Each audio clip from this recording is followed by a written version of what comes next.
And now Mumbai's bullion market is now clearly feeling the impact of the rising LPG gas prices and supply shortages. Business activity has slowed down significantly, with nearly 30% of workers migrating back to their hometowns.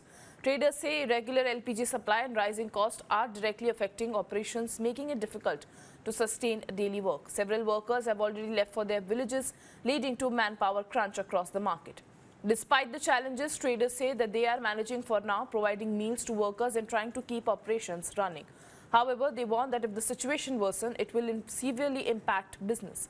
Speaking on the issue, jeweler Subhash Wadala said that the market is prepared for now, but prolonged disruption could hurt trade further.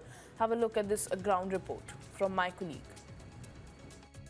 जैसे जैसे Iran और Israel का युद्ध आगे बढ़ रहा है, वैसे ही भारत में गैस की किल्लतें और भी रुकने का नाम नहीं ले रही है। आए दिन आपको खबरें ये सामने आती हैं कि गैस के चलते कई सारे लोग अपने अपने मुल्क जो है वो रवाना हो चुके हैं। ख़ास तौर पर मज़दूर तबका जो है वो इस वक्त ये कयास लगा रहा है कि आखिर हालात कब ठीक होंगे, क्योंकि इस वक्त रसोई गैस महंगा होने की वजह से कई सारे इंडस्ट्रीज इस वक्त इफेक्टेड पड़ रहे हैं, जिसका असर आपके पेट पर पड़ते हुए दिखाई दे। हम इस वक्त एक ऐसे ही कारखाने में मौजूद हैं जहाँ पर भी जो लेबर्स हैं वो फिलहाल यहाँ पर तो रुके हुए हैं, लेकिन कई सारे ऐसे इंडस्ट्रीज हैं जो इस वक्त वहाँ के जो लेबर हैं, तमाम जो वहाँ के मजदूर हैं, वो अब अपने अपने मुल्क की ओर रवाना हो चुके हैं। बहरहाल अब जो ज्वेलरी हम अगर बात करें, सराफा बाज़ार की बात करें, तो यहाँ पर क्या असर पड़ते हुए दिखाई दे रहा है? क्या मजदूर अपने अपने मुल्क की ओर जा रहे हैं या फिर रुके हुए हैं, या फिर गैस सिलेंडर इनके पास है? कई सारे सवाल हैं। हमारे साथ इस वक्त सुभाष वडाला जो कारोबारी हैं, सराफा व्यापारी हैं, उनसे बात करेंगे। सुभाष जी, सबसे पहले तो ये बताइए कि गैस की किल्लतें आई होंगी, आप भी रोज़ पढ़ रहे हैं कि आए दिन आपके घर में भी इफेक्ट पड़ता होगा, आम आदमी से जुड़ा हुआ ये मुद्दा है।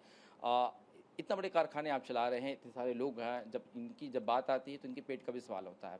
कई सारे इंडस्ट्रीज़ में देख रहे हैं कि तमाम जो लेबर मजदूर हैं वो अपने अपने गांव मुल्क जा रहे हैं, उनके जो कारोबार है वो ठप पड़ते हुए दिखाई दे रहा है। सराफा बाज़ार की बात करें तो फिलहाल यहाँ पर क्या स्थिति है? नो डाउट वॉर के हिसाब से काफ़ी दिक्कतें आ रही है, लेकिन ज्वेलरी इंडस्ट्री को इतनी दिक्कत नहीं आती, क्योंकि ज्वेलरी इंडस्ट्री में जो गैस का यूजेज है बहुत कम है।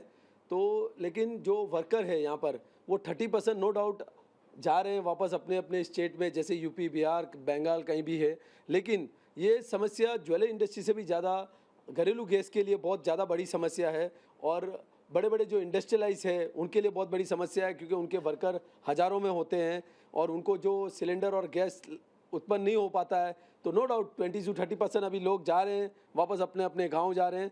लेकिन गवर्नमेंट अच्छी सुविधा कर रही है, पैनिक होने की ज़रूरत नहीं है। मुझे लगता है अगर पैनिक नहीं होता है तो सिस्टमेटिक काम चलेगा और किसी को भी दिक्कत नहीं आएगी मुंबई में। को लिए थे सुभाष वडाला जो कारोबारी हैं, सराफा बाज़ार में कई सालों से व्यापार करते हैं और फैक्ट्रियां चलाते हैं कई सारी। यहाँ पर साफ तौर पे कह रहे हैं कि इनके सेक्टर में जो लेबर्स हैं उनका पूरा ध्यान रखा जा रहा है ताकि गैस सिलेंडर की जो दिक्कतें हैं उसका समाधान निकाला जाए, क्योंकि कोरोना काल में इन्होंने ये बातें सीखी हैं और इसी वजह से तैयारियाँ इनकी बिल्कुल पूरी है कि किसी भी तरीके से कोई काम रुकना नहीं चाहिए।